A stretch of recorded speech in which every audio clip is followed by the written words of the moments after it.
Hello, my name is Rob Stern.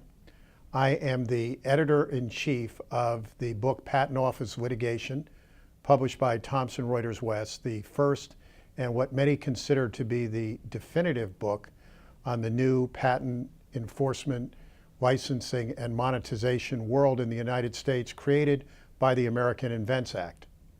I am also a founder in the Washington, D.C. IP specialty law firm of Stern, Kessler, Goldstein Fox. It is February 21st, 2014. What I want to talk about today is the proposed patent legislation before the United States Senate and before the United States House of Representatives. Now, yesterday, February 20th, 2014, I was given the opportunity to attend a briefing at the White House that was provided by the Secretary of Commerce and the acting director of the United States Patent and Trademark Office concerning initiatives from the Obama administration concerning patent legislation. As many of you know, the term patent troll has become part of the general lexicon of the public these days due to several celebrated assertion programs that have been brought by patent owners against many different targets in many different parts of the U.S. economy. Legislation was introduced last year in October of 2013, which would radically change the patent environment in the United States in many respects. For example, fee shifting would be provided so that the losing party would have to pay the fees of the litigation to the winning party. Changes would be made concerning district court litigation rules and the process for bringing suit against different levels of the distribution network. Changes would be made to the new contested proceedings that were created by the American Invents Act and which became operational on September 16, 2012.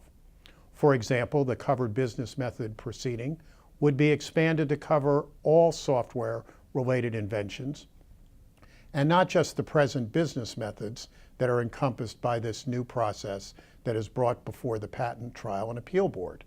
And in addition, this covered business method process would be extended indefinitely, unlike the current limited term of time that the existing legislation has.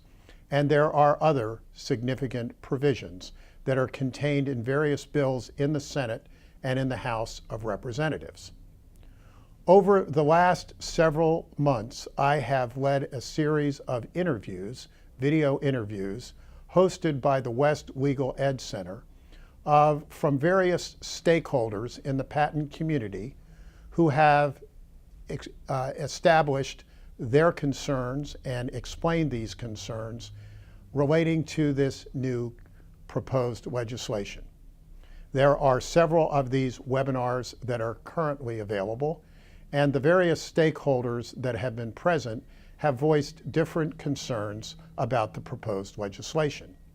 And there will be additional webinars presented by West Legal Ed Center, all of which are available for video download. So I urge you, if you are interested in this subject and want to obtain a full understanding of the various issues that are being confronted by the Senate and by Congress in general, to view these videos so as to have a complete picture of what is going on. What I have learned as the editor-in-chief of Patent Office Litigation is that there is widespread concern in the patent community about many aspects of this pending legislation. One thing is clear, however, that there is wide support for full funding of the Patent Office, particularly since it is a fee-funded agency and its fees are being diverted by the U.S. Congress. That seems to be universally viewed as wrong, and changes need to be made so that the Patent Office retains its full funding it obtains through user filing fees. However, beyond that, many of the new proposed legislative initiatives are controversial in many circles, and people are predicting dire consequences if the current legislation is passed in its current form, because it could really add a negative drag to job creation, investment in innovation, particularly if it's very risky, in industrial competitiveness, and in the ability to transfer and monetize patent rights that have been created in highly speculative R&D efforts. So it is important for all members of the public to thoroughly examine this proposed legislative initiatives before Congress acts. The House passed their legislation very rapidly, so rapidly that some felt that it was just unprecedented. What I have learned over the years as the editor-in-chief of Patent Office Litigation is the concept of the law of unintended consequences. Legislation is very tricky, and it often produces results that are nowhere near what was intended by the drafters of the law. I urge all of us to carefully consider the pending legislation in all of its nuance and implications before the Senate act and again change the patent laws. It was not too long ago, in fact 2 years ago, that we saw the most significant changes in the patent laws in 60 years. And we haven't even processed those changes yet.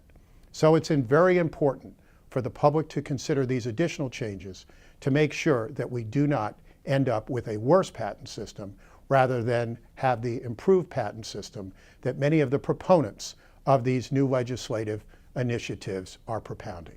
Thank you very much.